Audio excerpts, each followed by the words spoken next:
تعلم على العلماء حتى تعرف الإسلام صحيحا. إن الحمد لله نحمده ونستعينه ونستغفره ونعوذ بالله من شرور أنفسنا ومن سيئات أعمالنا، من يهده الله فلا مضل له ومن يضلل فلا هادي له، وأشهد أن لا إله إلا الله وحده لا شريك له، وأشهد أن محمدا عبده ورسوله صلى الله عليه وعلى آله وأصحابه وسلم تسليما كثيرا. أما بعد.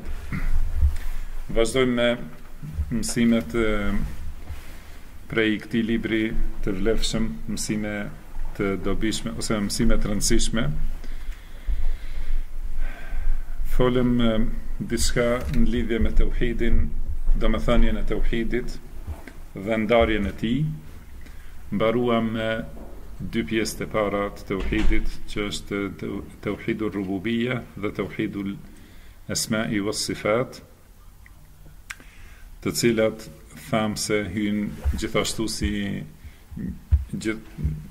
disa prej dietarëve pra i llogarisin si një lloj të përbashkët. Ajo është pjesa e njohjes, do të thënë tauhidi i njohjes.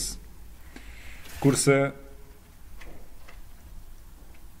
në fakt ne mbaruam me tauhidul rububiyya dhe tauhidul uluhiyya. Na ka mbetur sqarimi i pjesës së tretë, që është tauhidul asma'i was sifat, pra tauhidi i emrave dhe cilësive të Allahut. Ka thënë Sheikh Ibn Baz rahimahullah: wa amma tauhidul asma'i was sifati fa huwa al-iman bi kulli ma warada fi al-Qur'an al-Karim aw al-ahadith as-sahiha min asma'i Allahi wa sifatihi wa ithbatuha lillahi wahdahu ala al-wajhi al-la'iq bihi subhanahu wa ta'ala.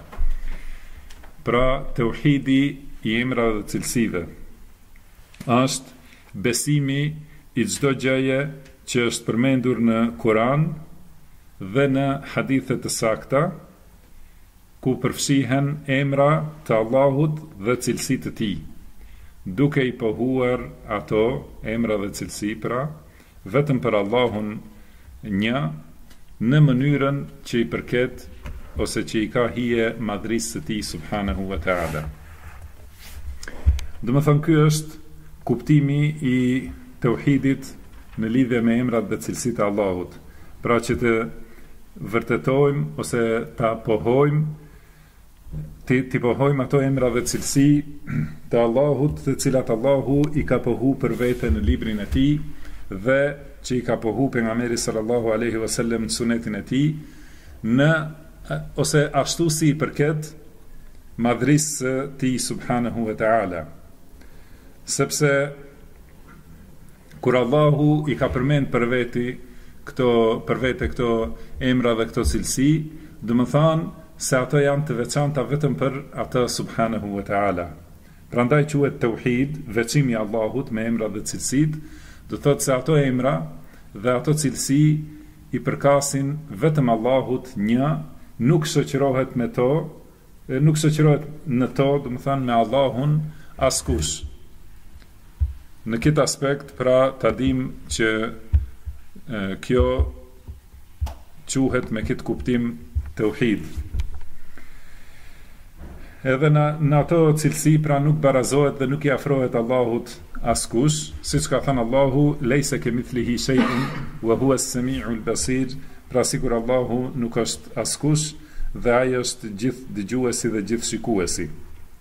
Po ashtu ka thënë: "Hal ta'lamu lahu samiyya", do të thonë a njeh emnak të Allahut, dikon që është i barabartë me emrat e Allahut, pra nuk ekziston. Gjithashtu ka thënë: "Wa lam yakul lahu kufuwan ahad", pra me atë nuk është i barabartë askush ose i krahasueshëm askush. Gjithashtu ka thënë: "Fala tadribu lillahi al-amthal", pra mos i sillni Allahut shembuj që i barazoni me Allahun. Gjithashtu ka thënë: "Fala taj'alu lillahi andadan", mos bëni të barabartë me Allahun. E kështu me radhë, do thotë në ajetet shumta që kuptohet se Allahu veçohet me këto emra dhe me këto cilësi. Dhe Allahut i përkasin emrat më të bukur dhe cilësitë më të larta. Ato pohohen ashtu si janë përmendur në Kur'an dhe në Sunet, dhe besohen, do të thënë ashtu si i ka përmend Zoti jon në librin e tij dhe siç i ka përmendur i dërguari i tij sallallahu alaihi wasallam. Ne për këtë nuk e tejkalojmë Kur'anin dhe Sunetin, as nuk e tejkalojmë duke pohu diçka tjetër, as nuk e tejkalojmë duke mohu diçka prej asaj që gjendet, as nuk e tejkalojmë duke i dhënë përshkrime, krahasime ose përngjasime për të cilat në fakt nuk ka argument në Kur'an dhe në Sunet. Ashtu siç ka thënë Imam Ahmed ibn Hanbal, nasifullaha bima wasafa bihi nafsuhu, do të thënë Allahut ja atribuojmë ato atribute, ja japim, do të thënë, ose ja pohojmë ato cilësi që ai ja ka pohu vetvetes, wa bima wasafahu bihi rasuluhu, edhe ato që ja ka pohu i dërguari i tij sallallahu alaihi wasallam. La natajawazu al-Qur'ana was-sunnah, la natajawazu al-Qur'ana wal-hadith. Do të thënë nuk e tejkalojmë Kur'anin dhe hadithin. Kurse këto emra dhe këto cilësi pohohen në mënyrën e saktë nëse i largohemi 4 llojeve të devijimit në lidhje me emrat dhe cilësitë, që të themi se besimi në emrat dhe cilësitë e Allahut është i saktë dhe se pohimi i këtyre emrave dhe cilësive është i saktë, duhet të menjanohen 4 pika të devijimit. Ato janë, siç ka thënë Sheikh Ibn Baz këtu, ka thënë min ghairi tahrifin wala ta'til wala takyifin wala tamthil. Që do të thonë pa ndryshim ose pa shtrembrim dhe pa mohim, gjithashtu pa përshkrim dhe pa përngjasim. Pra këto janë 4 çështje që duhet të evitohen, të menjanohen, që të llogaritet besimi në emrat dhe cilësitë i saktë. Që kur pohon një prej emrave ose cilësive të Allahut, mos ketë në këtë pohim shtrembrim, mos ketë mohim ose zbrazje të kuptimit, mos ketë përshkrim të asaj cilësie, të thuash kjo cilësi është kështu, edhe mos ketë përngjasim. Këto janë 4 çështje që duhet t'i largojmë edhe të ruhemi prej tyre, edhe këto janë ato për të cilat na ka paralemru Allahu subhanahu wa ta'ala, ka thonë walillahi al-asma'ul husna fad'uhu biha, do të Allahut i takojnë emrat më të bukur, prandaj luteni Allahun me to.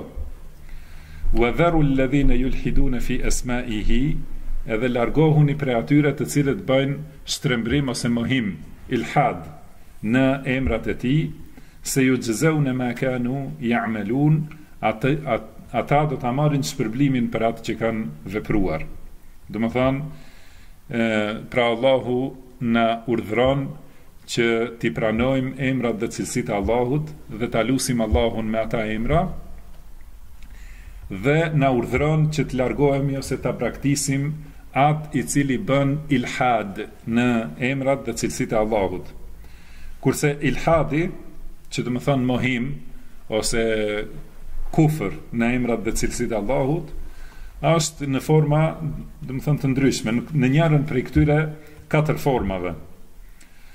Ka dikush që mohimin e emrave dhe cilësive të Allahut e bën me shtrembrim. Ka dikush që këtë mohim e bën me përngjasim. Ka dikush që këtë mohim e bën duke i përshkruaj, duke i dhënë formë caktuar emrave dhe cilësive të Allahut, edhe ka dikush që këtë mohim e bën duke i mohu kuptimet e fjalëve që i përshkruajnë emrat dhe cilësitë e Allahut. E para, tahrifi, shtrembrimi ose devijimi, mundet me qenë 2 forma: shtrembrim i fjalës edhe shtrembrim i kuptimit. Shtrembrimi i fjalës është në atë mënyrë duke shtu ndonjë shkronjë ose duke heqë ndonjë shkronjë prej cilësisë që është përmendur, apo duke ja ndryshuar ndonjë zanore në gjuhën arabe. Do të thënë, ata që kanë bë emrat siç i ka përmend Allahu në Kur'an, ose siç janë përmend sunetin e pejgamberit sallallahu alaihi wasallam, dhe cilësitë gjithashtu, ato duhet pohohen ashtu siç janë përmendur. Nëse i shtohet ndonjë shkronjë aty ose i hiqet ndonjë shkronjë, ky është shtrembrim, edhe quhet shtrembrim në tekst. Do të thënë pikërisht shtrembrim në fjalën ose në emrin e cilësisë. Edhe gjithashtu shtrembrimi tjetër është shtrembrimi i kuptimit, dhe kjo bëhet duke i dhënë fjalëve kuptim tjetër që nuk e kanë. Kjo është devijimi i parë, do të thënë shtrembrimi. I dyti është ajo që quhet ta'til, do të thënë zbrazja e fjalës prej kuptimit, ose mohimi dhe kundërshtimi i kuptimit të fjalëve. Do thotë sikur ata që thonë se kjo cilësi, për shembull, dëgjimi, ja preskrujmë Allahut si fjalë, mirë po nuk ka kuptim kjo fjalë. Do të thonë, ajo është mohim i kuptimit. Tjetri, devijimi i tretë, të cilit duhet i largohemi për të qenë besimi i saktë në emrat dhe cilësitë e Allahut, është ajo që quhet tekyif, do të thonë dhënia e formës ose përshkrimi i formës dhe mënyrës. Do thotë ne nuk zhytemi në njohjen e formës ose mënyrës së cilësive të Allahut, prandaj nuk lejohet thuhet si qëndron Allahu mbi arsh, ose si zbret, si është dora e tij, si është syri i tij, e kështu me radhë. Ky përgjigjja e këtyre pyetjeve është ajo që quhet përshkrim. Do të thonë nëse mundohemi ta gjejmë përgjigjen se si qëndron Allahu mbi arsh, ose si zbret, si është dora, si është fytyra e Allahut, kjo është përshkrim të cilin e kemi të ndaluar, sepse ne e kuptojmë fjalën qëndrim mbi arsh, e kuptojmë fjalën zbritje në qiellin e dunjas, por mënyrën se si atë e bën Allahu, për atë nuk na ka tregu Allahu në shpallje. Pra nuk kemi mënyrë se si ta njohim përveç se përmes shpalljes. Prandaj për këto nuk kemi shpallje prej Allahut dhe nuk zhytemi në këtë temë. Gjithashtu edhe disa cilësi tjera, nëse dikush pyet se si është forma e dorës së Allahut ose forma e fytyrës së Allahut, po ashtu edhe kjo është diçka që nuk lejohet të zhytemi në të, sepse është të folur pa dituri. Prandaj Imam Malik ibn Anas radhiyallahu anhu rahimahullah, Allahu mëshiroft dhe qoftë i kënaqur me të, ka thënë një rregull të rëndësishëm që duhet të merret parasysh për secilin emër dhe secilën cilësi, kur është pyetur për qëndrimin e Allahut mbi arsh dhe është pyetur si qëndron Allahu mbi arsh, ka thënë al-istiwa'u ma'lum, pra qëndrimi është i njohur. E dim çka do të thonë se qëndron mbi arsh. Wal kayfu majhul, kurse si është e panjohur. Do të thonë çka do të thotë se Allahu qëndron mbi arsh është e ditur, mirë po forma dhe mënyra është e panjohur. Ose në tjetër transmetim të kësaj fjale ka thënë el kayfu ghayru ma'qul, do të thonë mënyra ose forma nuk është e arritshme me mendje. Do të thonë pasi nuk ka shpallje prej Kuranit dhe Sunetit, pra nuk lejohet hyjet në ta, se nuk mund të arrim që ta njohim se si Allahu qëndron mbi arsh. Kurse ka thënë el imanu bihi wajib, edhe besimi i kësaj është obligim, sepse kjo është përmendur në Kuran dhe në Sunet, edhe pyetja për kjo pyetje si është bidat, pra nuk lejohet të pyetet. Do me thanë pa shtrembrim, pa mohim ose zbrazje të kuptimeve, pa përshkrim dhe e katërta pa përngjasim, wala tamthil. Do me thanë asnjë prej cilësive të Allahut nuk lejohet të krahasohet asesi apo të përngjasohet ose të barazohet me ndonjë prej cilësive të krijesave. Gjithashtu nuk lejohet, nuk lejohet të përshkruhet asnjë prej cilësive të Allahut, të përshkruhet krijesave, të atribuohet krijesave. Edhe kundërta nuk lejohet asnjë cilësi e krijesave të përshkruhet dhe të atribuohet Allahut subhanahu wa taala. Siç tham në ajetet e mëparshme, lem yakul lahu wa lam yakul lahu kufuwan ahad, pra me atë me Allahun nuk është i barabartë askush, lejse kemithlihi shay, sigurai nuk është askush. E kështu me radhë, do të thonë argumentet prej Kuranit dhe Sunetit se nuk lejohet krahasimi ose barazimi i cilësive të Allahut me cilësitë e krijesave ose i cilësive të krijesave me cilësitë e Allahut. Prandaj kam thënë dietarët e mëparshëm të selefit, wal mumaththilu ya'budu sanaman, do të thonë ai që bën përngjasim, ai adhuron idhull. Do thotë nëse përngjason, nëse bën përngjasim në këtë temë, do të thonë është sigurt të adhuroj një idhull. Ka thonë Sheikh Ibn Bazi, pasi ka sqaruar këto pjesë të tauhidit, ka thonë edhe pasi ka sqaruar tauhidul asma'i was sifat, thot amalan bi qawlihi ta'ala, do të thonë gjithë kjo duke vepruar sipas fjalës së Allahut, qul huwallahu ahad, Allahu samad, lam yalid wa lam yulad wa lam yakul lahu kufuwan ahad. Do thot përkthimi që është i njohur për shumicën e muslimanëve, thuaj Allahu është një, pra një i vetëm në cilësitë e tij, në zotrimin e tij dhe i vetmi që meriton të adhurohet, askush përveç atij nuk meriton të adhurohet.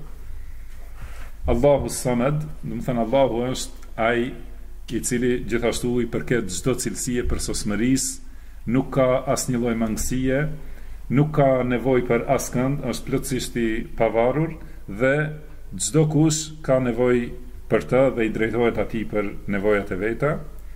Lam yalid wa lam yulad, nuk është i lindur dhe nuk ka lindur askënd. Wa lam yakul lahu kufuwan ahad, dhe me të nuk është i barabartë askush.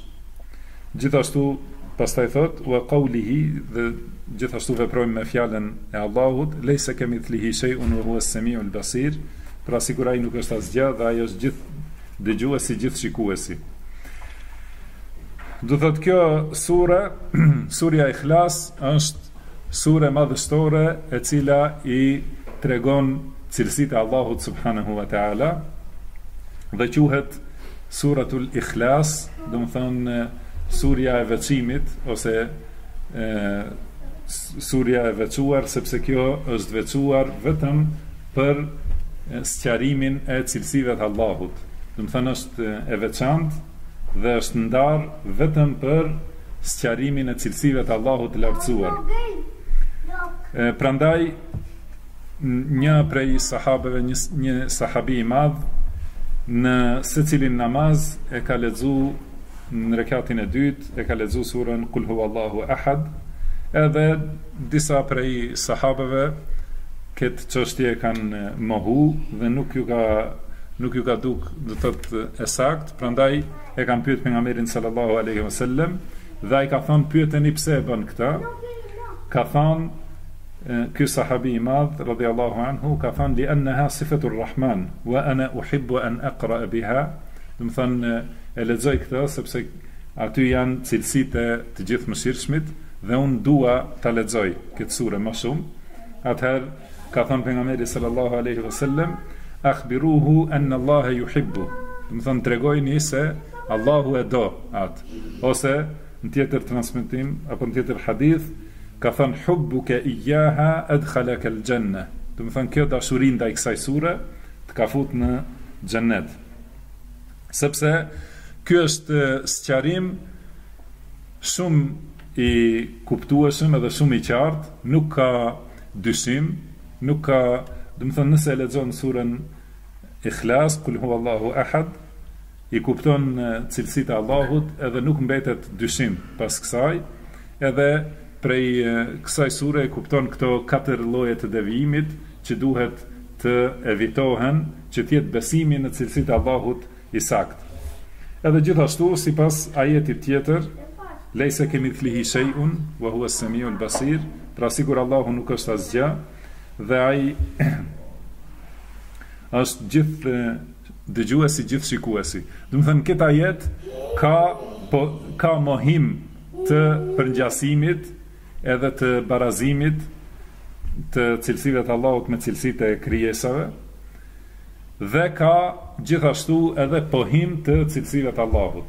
Prandaj prej këtij ajeti mund të përfundojmë se besimi në emrat dhe cilësitë e Allahut është pastrim prej çdo tmete, pa mohim të cilësive të tij dhe pohim të cilësive pa përngjasim. Do të thonë këto janë dy aspekte në të cilat kanë deviju njerëzit. Shumë prej njerëzve i mohojnë cilësitë e Allahut duke pretenduar se duan ta pastrojnë Allahun prej besimit, do të thonë në ndonjë mangësi ose prej përngjasimit, apo të tjerë të cilët duke dashur t'i pohojnë cilësitë e Allahut kanë bërë përngjasim dhe barazim me cilësitë e krijesave. Prandaj besimi jonë është pastrim edhe lartësim pa mohim dhe pohim pa përngjasim. Do thotë kjo është ajo që duhet të besohet. Kurse ai i cili kundërshton ndonjë prej emrave dhe cilësive të Allahut edhe mohon, pra qoftë tekstin ose kuptimin e tij, ai nuk është besimtar. Ai që i mohon emrat dhe cilësitë e Allahut nuk është besimtar, gjithashtu edhe ai që i përngjason nuk është besimtar. Se Allahu është i lartësuar nga këto të dyja mangësi. Pastaj thot Sheikh Ibn Bazi rahimahullah, wa qad ja'alaha ba'du ahli al-ilmi naw'ayn wa adkhala tawhid al-asma'i was-sifat fi tawhid ar-rububiyyah. Thot disa prej dietarëve tauhidin e kanë dhënë në dy lloje, edhe e kanë fut tauhidin e emrave dhe cilësive në tauhid rububiyye. Thot wala mushahata fi dhalik, do të thonë nuk ka kundërshtim në këtë terminologji, sepse kuptimi është i njëjtë, do të thonë edhe përfundimi është i njëjtë. Thot lian al-maqsud wadihun wa kila at-taqsimain fi kila at-taqsimain. Pra masi qëllimi është i qartë në të dy ndarjet e tauhidit. Atëherë kur ta kuptojmë se tauhidi ndahet në tre lloje, duhet ta kuptojmë se devijimi ose shirku ndodh në tre lloje, do të thënë në të trija këto lloje. Kur ta dim se tauhid rububie është që ta veçojmë Allahun, pra të besojmë se vetëm Allahu është Zoti, krijuesi, furnizuesi, dhënësi i jetës dhe i vdekjes, sunduesi i gjithësisë, dirigjuesi i të gjitha krijesave kështu me radhë. Atëherë devijimi në këtë aspekt është që dikush në këto cilësi e barazon tjetër kënd përveç Allahut. Do të thënë këto veçori që janë të Allahut ja përshkruan tjetër kujt. Do të thënë nëse beson se dikush prej krijesave ka mundësi të ndikoje në gjithësi ose të ndikoje në fatin e krijesave kështu me radhë, kjo është shirk në tauhid rububie. Prandaj njeriu nuk bëhet besimtar edhe nuk është njeri i tauhidit përderisa nuk e veçon plotësisht Allahun në veçoritë e rububies, edhe përderisa nuk mohon çdo ortak ose çdo të barabartë me Allahun në këtë aspekt. Gjithashtu kur ta dim se tauhidul asma' was sifat, pra tauhidi në emrat dhe cilësitë e Allahut, është pohimi i emrave dhe cilësive dhe mohimi i çdo mangësie prej Allahut, atëherë e kuptojmë se kundërshtimin diçka prej kësaj është devijim edhe shirk në pjesën e emrave dhe cilësive. Prandaj kush pohon diçka për Allahun, që Allahu e ka mohu prej vetes, ose ai që mohon diçka prej Allahut, që Allahu ja ka pohu vetes, atëherë ai është, do të thonë, në kundërshtim me tauhidin dhe besimi i tij nuk është i saktë. Do t'japim shembull për të dyja këto mënyra. Do të thonë, devijimi në emrat dhe cilësitë e Allahut është, siç tham, me i mohu diçka Allahut që Allahu e ka pohu për vetvete, ose mi pohu diçka Allahut që Allahu e ka mohu prej vetes së tij, subhanahu wa ta'ala. Një prej këtyre cilësive është se Allahu është i gjithdijshëm. Do të thonë, ky është emri i Allahut, Alim ose Allam, që do të thonë i gjithdijshëm. Do të thotë se dituria e Allahut përfshin gjithçka, nuk i mungon prej diturisë së tij asgjë nuk i fshihet diturisë së tij. Nuk ka ndonjë gjë që nuk ka ditë ndonjëherë dhe nuk ndodh që ndonjë dituri ta harrojë ndonjëherë. Allahu di çdo gjë që ka qenë dhe çdo gjë që do të jetë, por di edhe çdo gjë që nuk ka qenë, nëse kishte qenë, si do të kishte qenë. Kjo është, domethënë, cilësia e saktë ose atribuimi i saktë i diturisë ndaj Allahut subhanahu wa taala. Mirë po, prandaj nëse dikush mohon diçka prej kësaj, e mohon diturinë e Allahut, atëherë bëhet mosbesimtar. Do të thonë, nuk është besimtar nëse mohon diçka prej kësaj cilësie. Këtë ka thënë Allahu i lartësuar, thot walakin dhanantum anna Allah la ya'lamu kathiran mimma ta'malun, do thotë ju menduat se Allahu nuk di shumë prej atyre që ju i veproni. Wa dhalikum dhannukum alladhi dhanantum bi rabbikum ardakum fa asbahtum min al-khasirin. Do të thonë, ky mendim që ju keni menduar për Zotin tuaj, ju ka rëzu poshtë, do të thonë, ju ka hedh poshtë, edhe ju u bët të shkatruar. Pastaj thot fa in yasbiru fan-naru mathwal lahum, nëse vazhdojnë në këtë mendim, atëherë zjarri është vendi i tyre, wa in yasta'tibu fama hum min al-mu'tabin, edhe nëse me këtë besim pastaj kërkojnë, do të thonë, që të jenë të falur, ata nuk falen. Pra, gjitha këto dënime, që do të thonë se ata janë mosbesimtar, se nuk falen edhe nuk dalin prej zjarrit xhehenemit, cili është shkaku? Shkaku është që ka thënë Allahu, walakin dhanantum anna Allah la ya'lamu kathiran mimma ta'malun. Do të thonë, ju menduat ose besuat se Allahu nuk di shumë prej atyre që ju veproni. Edhe kjo është dyshim ose mohim i diçkaje që Allahu e ka pohu për vetveten e tij. Po ashtu tjetër lloj ose tjetër shembull për këtë mohim është fjala e Allahut ku ka thënë wa hum yakfuruna bir-Rahman, do të thonë ata e mohojnë këtë emër Ar-Rahman, i gjithëmshirshmi. Thotë prandaj i ka quajtur se janë mosbesimtar, yakfurun. Do të thonë ata janë mosbesimtar sepse e mohojnë emrin Ar-Rahman. Kurse shembulli tjetër është, pra këto janë shembuj edhe mënyrat ose format e këtyre shembujve janë të shumta, që të mohohet diçka që Allahu e ka pohu për veten e tij. Shembulli tjetër është që t'i pohohet diçka Allahut që Allahu e ka mohu për vetes së tij, siç është për shembull çështja që Allahu ka thënë lem yalid wa lam yulad. Pra Allahu nuk është i lindur dhe nuk ka lindur askënd. Do të thonë, nuk është që ka lindur dhe gjithashtu Allahu nuk ka fëmijë. Ka thënë Allahu në surën Maryam, wa qalu ittakhadha ar-rahmanu walada, do të thonë ata thanë i gjithëmshirshmi ka fëmijë. Pra mosbesimtar prej krishterëve. Për këta, do të thotë, i kanë pohu Allahut diçka që Allahu e ka mohu prej vetes së tij.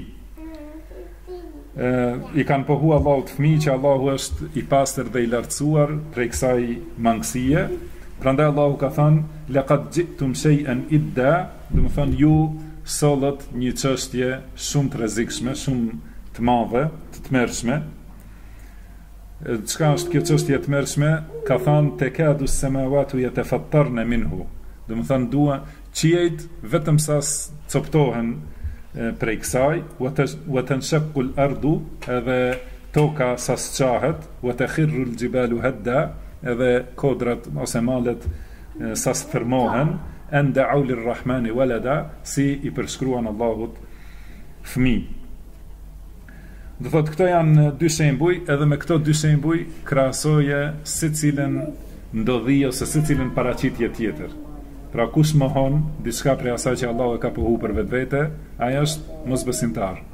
Edhe kush i përshkruan Allahut ose i pohon Allahut diçka që Allahu e ka mohu prej vetes, gjithashtu është mosbesimtar. Këto, do të thënë, janë devimet në rububia dhe në emrat dhe cilësitë. Edhe në pjesën e tretë, në tauhidul uluhia, gjithashtu devimi është që nëse dikush i lutet tjetër kujt përveç Allahut, pra nuk e ka plotsu, siç tregum për tauhid rububie, ai që barazon në veçoritë e zotërimit dikën tjetër përveç Allahut, është mosbesimtar dhe nuk e ka tauhidin e plotsuar. Ai që i bën këto devime në emra dhe cilësitë që i përmendëm në të dy drejtimet, është gjithashtu mosbesimtar, edhe ai që e bën devimin në tauhidul uluhia, kurse devimi në tauhidul uluhia është drejtimi ndonjë adhurimi tjetër kujt përveç Allahut subhanahu wa taala. Edhe kjo e prish tauhidin edhe e rënon, siç ka thënë Allahu wa laqad uhiya ilayka wa ila alladhina min qablik, do të thonë të është shpallur ty dhe atyre që ishin para teje, la in ashrakta la yahbatanna amaluk, do të thonë nëse bën shirk, pra nëse i lutesh tjetër kujt përveç Allahut, nëse adhuron tjetër kënd përveç Allahut, edhe të gjitha format e adhurimit, nëse fal namaz ose therr kurban ose bën do të thonë mbështetesh të tjetër kush përveç Allahut e tjera, pra nëse bën shirk, la yahbatanna amaluka, do të thonë do të azgjësohet, do të anulohet vepra jote, wala takunanna min al-khasirin, edhe do të jesh i shkatruar ose i humbur plotësisht. Belillahi fa'bud wa kum min ash-shakirin, pra vetëm Allahun adhuroje dhe bëhu falendërues ndaj tij.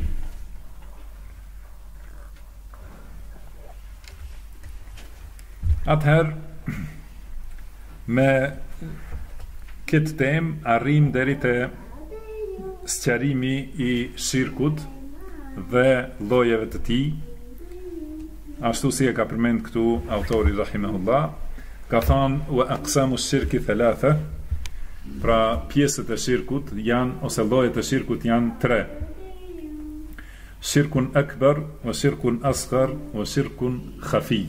Do të thonë shirk i madh, shirk i vogël dhe shirk i fshehtë. Pra tregum edhe një herë, ta përsëritim se tauhidi është tri lloje. Edhe tregum se për këto tri lloje udhëzon Kurani dhe Suneti. Do të thënë ato argumentet për këto tri lloje janë në librin e Allahut dhe Sunetin e pejgamberit sallallahu alaihi wasallam. Edhe e morëm vesh se secili prej këtyre tri llojeve ka të kundërtën, që është shirku në ndonjërin prej këtyre llojeve. Prandaj shirku mundet munda në këtë aspekt varësisht se cili prej llojeve të tauhidit kundërshtohet. Kjo është një lloj i ndarjes shirkut. Pra ka shirk në rububie, shirk në emra dhe cilësi dhe shirk në uluhie. Kurse për ta njohur shirkun e përmendin, siç e ka përmend Sheikh Ibn Baz rahimahullah, ndarjen e shirkut në aspekt të madhësisë. Do të thonë shirk i madh, shirk i vogël edhe shirk i fshehtë, i cili do ta sqarojmë më vonë se është lloj i veçantë apo hi në këto dy lloje. Shirku i madh dhe shirku i vogël dallojnë në aspekt të definicionit të tyre dhe në aspekt të gjykimit ose dispozitës që e kanë. Shirku i madh është barazimi i tjetërkujt përveç Allahut në diçka që është e drejtë e Allahut. Do të thënë ky është shirku i madh, barazimi i tjetërkujt përveç Allahut në diçka që është veçori ose e drejtë e veçantë e Allahut. Prandaj ai i cili e barazon tjetërkën përveç Allahut në të drejtat e Allahut ose në hakun e Allahut, ai e ka bërë atë sharik, i thuhet arabisht, do të thënë ortak me Allahun. E ka barazu, do të thënë sikur me qenë ortak me Allahun. Këtë Allahu e ka përshkruajt në librin e tij, ka thonë duke i tregu fjalët e banorëve të xhehenemit, të cilët i flasin të adhuruarve të tyre. I thonë: "Tallahi in kunna lafi dalalin mubin", pasha Allahun ne kemi qenë në devijim të qartë, idh nusawwikum bi rabbil alamin, më thënë kur ju kemi barazu ju me Zotin e krijesave. Gjithashtu ka thënë Allahu: "Wa minan nasi man yattakhidhu min dunillahi andadan", ka disa njerëz të cilët marrin ortak ose të barabartë me Allahun, yuhibbunahum ka hubbillah, të cilët i duan sikur Allahun, do të thënë që i barazojnë. Pra shirku i madh është kjo barazimi i tjetërkujt me Allahun në diçka që është e veçantë për Allahun.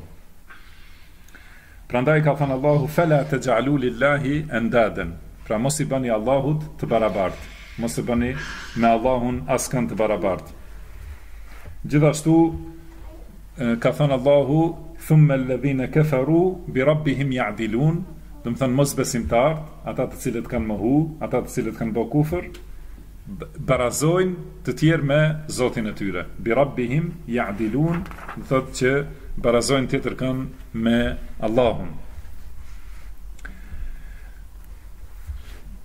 Ky është shirku i madh, edhe muslimani duhet shumë të ketë frikë prej shirkut madh, edhe prej shirkut vogël.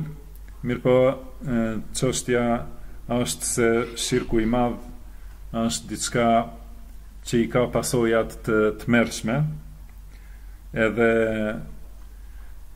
i ka, do thotë, rezultatin e ka të tmerrshëm për njeriu, prandaj duhet friksohet edhe të ruhet prej tij. Kemi pa ne njerëzit gjithmonë jemi të kujdesshëm për diçka që e kuptojmë se është e rrezikshme. Do të thonë, nëse kuptojmë ose diçka që është e dëmshme, nëse kuptojmë se një ushqim i caktuar është i dëmshëm ose një mënyrë caktuar e ushqimit është i dëmshëm për trupin ton, atëherë mundohemi me dieta dhe me kujdes prej disa ushqimeve, duke u ruajtur prej disa ushqimeve, që ti evitojmë ato rreziqet edhe dëmet. Edhe pse ato ushqime janë halal, nuk janë haram, do të thënë nuk bëjnë dëm shumë të madh, mirë po nëse shohim një dëm të vogël që bëhet në dunjan ton, atëherë jemi të kujdesshëm për këtë, vetëm do të thënë që të ruhemi prej disa smundjeve ose prej përtacisë ose prej lodhjes e kështu me radhë. Atëherë me të vërtet ne duhet ta dimë se jetën ton duhet ta bëjmë, të themi ashtu në thonjza, si dietë që mos na kaploj shirku. Do të thonë duhet të ruhemi prej disa veprave, disa fjalëve ose disa dukurive që mund të shkaktojnë njeriu të bjerë në shirk. Edhe kjo nuk ka dyshim se mundet me ndodhë, do t'i përmendim argumentet, por duhet ta kemi parasysh këtë çështje pasi rreziku edhe dami edhe tmerri që e sjell shirku është shumë më i madh se çdo gjë tjetër, çdo dëm tjetër ose çdo e keqe tjetër që mund ta paramendojë njeriu. Sepse Allahu ka thënë inna Allaha la yaghfiru an yushraka bihi. Do të thënë Allahu nuk e fal shirkun asnjëherë. Wa yaghfiru ma duna dhalika liman yasha, kurse përveç shirkut ja fal tjerat kujt të doj. Do të thënë çdo mëkat Allahu e fal. Çdo tmerr ose turp ose gjuna të madh që mund ta paramendosh, Allahu gjitha ato i ka futur në këtë mundësi për të falë, përveç shirkut. Prandaj është diçka që duhet njeriu të ruhet. Edhe kush vdes me shirk, ka thënë pejgamberi sallallahu alaihi wasallam, "Men mata wa huwa yad'u min dunillahi niddan", do të thonë kush vdes duke qenë se ai i lutet tjetër kujt përveç Allahut, dakhala an-nar, do të thonë do të hyje në xhehenem. Edhe do të hyje në xhehenem me vdekjen e tij. Do të thonë momentin kur vdes, ai është në zjarrin e xhehenemit, në varr, edhe pastaj mas ditës gjykimit në xhehenem për gjithmonë. Allahu na ruaj prej tij. Edhe për në varr ka thonë Allahu, "An-naru yu'raduna 'alayha ghuduwan wa 'ashiyya", do të thonë ata i ekspozohen zjarrit mëngjes e mbrëmje. Gjithashtu ka thënë Allahu, "Walladhina kafaru lahum naru jahannam", do të thonë ata të cilët mohojnë, atyre u takon zjarri i xhehenemit. Po ashtu ka thënë, pra thot në vazhdim Allahu, "La yuqda alejhim fayamutu", do të thotë ata të cilët kanë bë kufër, duke i bë shirk Allahut, ata janë në zjarrin e xhehenemit, aty nuk vdesin, nuk përfundon, do të thonë jeta dhe dhimbja e tyre me vdekje, wala yukhaffafu anhum min adhabiha, edhe nuk u lehtësohet dënimi asesi. Kadhalika najzi kull kafur, do të thonë në këtë mënyrë e shpërblejmë secilin mohues, dhe thot wa hum yastarikhuna fiha Rabbana akhrijna na'mal salihan ghayra alladhi kunna na'mal, ata bërtasin aty ose çirren duke bërtitur, edhe thon o Zoti ynë na nxirr prej këtu që të bëjmë vepra të tjera, vepra të mira, jo sigur ato që i kemi bë, mirë po, pra që mos bëjmë shirk, të adhurojmë me tauhid.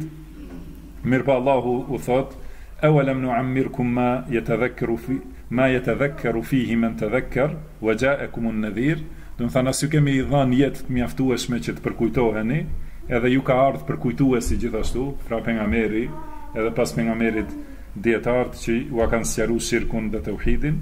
Atëherë fadhuqu fama lidh-dhalimin min nasir, pra vazhdoni të shijoni dënimin, sepse të padrejtit nuk kanë ndihmës. Të padrejt, do të thonë ata të cilët kanë bërë shirk, sepse shirku është padrejtësia më e madhe, siç ka thënë Allahu, inna shirka la dhulmun adhim, pra shirku është padrejtësia e madhe. Do të thonë rezultati i shirkut është që janë bërësit e shirkut janë në dënim të përhershëm, dhe ai dënim nuk u lehtësohet asnjëherë, përkundrazi vetëm ushtohet, si ka thënë Allahu, fadhuqu falan nazidakum illa adhaba, do të thonë shijojeni se ne vetëm do t'ju shtojmë dënimin.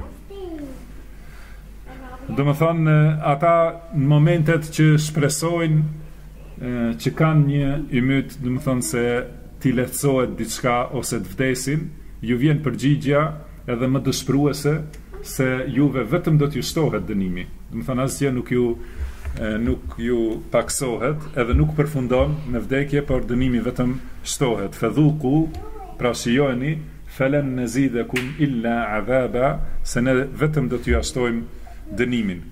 E gjithë kjo patjetër se duhet të rezultojë te besimtari me frikë prej shirkut, edhe strehim tek Allahu, duke ju lut atij sinqerisht që të na mbrojë prej shirkut. Edhe këtë kanë bë robrit më të nënstruar, më të pastër që kanë qenë, siç është Ibrahimi alayhi salatu wassalam, i cili e ka luftu shirkun, i ka thy idhujt me dorën e tij, mirë po megjithatë në lutje i është drejtuar Allahut dhe ka thënë wajnubni wa baniya an na'bud al asnam, do të thonë largo mua ose më ruaj mua dhe fëmijët e mi prej adhurimit të idhujve. Dhe ka thënë Rabbi innahunna adlalna kathiran min an-nas, o Zot, ata kanë deviju shumë prej njerëzve. Pra megjithse Ibrahimi alayhis salatu wassalam i ka thyer me dorën e tij, prap ka vazhdu me frikën se mos devijoj prej idhujve, dhe është strehu te Allahu dhe ka kërkuar mbrojtje tek Allahu. Ka thënë Ibrahim at-Taymi, një prej imamëve të selefit, rahimahumullah, ka thënë wa man ya'manu al-bala'a ba'da Ibrahim, thot kush është i sigurt prej sprovës pas Ibrahimit. Gjithashtu është prej lutjes së imamit të muahidinve, imamit të pastërve në tauhid, Muhammedit sallallahu alaihi wasallam, është prej lutjes së tij që është lut çdo mëngjes e mbrëmje dhe ka thënë nga 3 herë Allahumma inni a'udhu bika min al-kufri wal-faqri, Allahumma inni a'udhu bika min adhabi al-qabri, la ilaha illa ant. Do të thonë Allah, kërkoj mbrojtjet e tij prej kufrit, pra gjithashtu është lut vazhdimisht për mbrojtje prej kufrit. Nuk ka qenë i sigurt se nuk do t'i ndodhe asnjëherë, po e ka lut Allahun që ta mbroj prej kufrit dhe prej varfërisë, edhe gjithashtu prej dënimit në varr, edhe ka thënë la ilaha illa ant, nuk ka të adhuruar të drejtë përveç teje. Po ashtu ka thënë pejgamberi sallallahu alaihi wasallam në lutjen e tij, Allahumma laka aslamtu, o Allah ty të nënshtrova, wa bika amantu, në ty besoj, wa alayka tawakkaltu, në ty mbështetem, wa ilayka anabtu, të ti kthehem me pendim, wa bika khasamtu, edhe për ty luftoj. Allahumma inni a'udhu bi'izzatik, o Allah kërkoj mbrojtje me madhrinë tënde dhe me fuqinë tënde. La ilaha illa ant, nuk ka të adhuruar të drejtë përveç teje. Antu dillani, do të thonë që të mos më devijosh. Pra kërkoj mbrojtje prej devijimit. Antal hayyul ladhi la yamut, ti je i gjalli i cili nuk vdes asnjëherë. Wal jinnu wal insu yamutun, kurse xhinët dhe njerëzit vdesin. Po ashtu ka thënë ja muqallibal qulub, thabbit qalbi ala dinik, o rrotullues i zemrave, forco ma zemrën time në fenë tënde. Dhe kjo është lutja gjithmonë e njerëzve të mirë. Allahu e ka përmend një prej lutjeve të njerëzve më të devotshëm që thonë Rabbana la tuzigh qulubana ba'da idh hadaytana wa hab lana min ladunka rahma. Do të thonë o Zoti jon, mos na i devijo zemrat pasi na ke udhëzu dhe na jep mëshirë prej teje.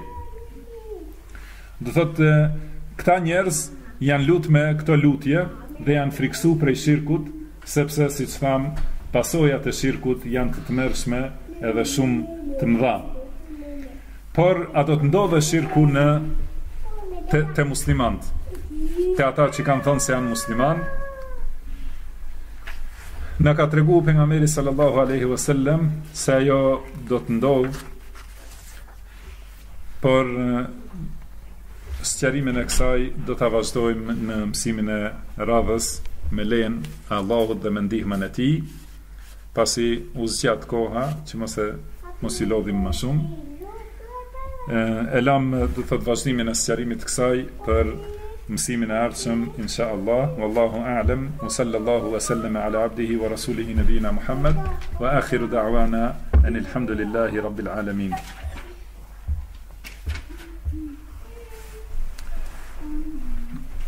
Këtu një pyetje thot, Allahu të shpërbleft. Pyetja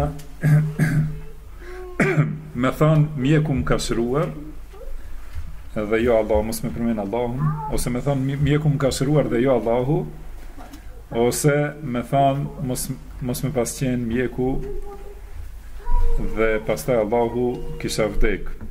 A është kjo mohim në tauhid, rububie, dhe çfarë gjykimi ka thënë si kësaj? Kjo është prej shprehjeve të ndaluara, të cilat japin kuptim të shirkut edhe japin barazim të krijesave me Allahun subhanahu wa ta'ala. Nëse njeriu thot mos kishin filani, apo mos kishin mjeku, apo mjeku më shëroi e kështu me radhë, këto të gjitha janë pra kundërshtim në tauhid rububie, që është veçori e Allahut subhanahu wa ta'ala. Dhe gjithashtu shprehje barazimit të krijesës me Allahun është nëse dikush thot sikur mos kishte qenë Allahu dhe mjeku. ose me renditje tjetër. Kjo është barazim i krijesave me Allahun subhanahu wa taala dhe kjo është prej fjalëve të shirkut që është obligim besimtarit të pastrohet prej tyre. Besimtari dhuntin ja përshkruan vetëm Allahut dhe çdo veprim që ka të bëjë me veçoritë e rububies ja përshkruan vetëm Allahut. Do të thonë duhet me thonë që Allahu më ka shëru, ose Allahu më ka pasuru, ose Allahu më ka shpëtu, edhe askush tjetër. Do të thonë nuk ka tjetër përveç Allahut subhanahu wa taala. Por nëse është patjetër që ta përmendë dikam që gjithashtu ndoshta edhe atij që të ka bë mirë mja shpërbly të mirën ose me ja falenderu të mirën, atëherë duhet patjetër të ndahet me fjalën pastaj. Do të thonë mos të kishin Allahu që të më shëroj, pastaj shkaku i filanit, atëherë do të thonë nuk do të isha shëruar se diçka e ngjashme. Do thotë kjo është ajo që duhet njeriu ta ruaj tauhidin edhe të jetë i përpikt në shprehje që japin kuptim do të thonë për besimin ose për mosbesimin. Wallahu a'lam. Allahu i dhan sukses të gjithëve. Wa sallallahu wa sallam ala abdihi wa rasulihi nabina Muhammad. تعلم على العلماء حتى تعرف الإسلام صحيحا.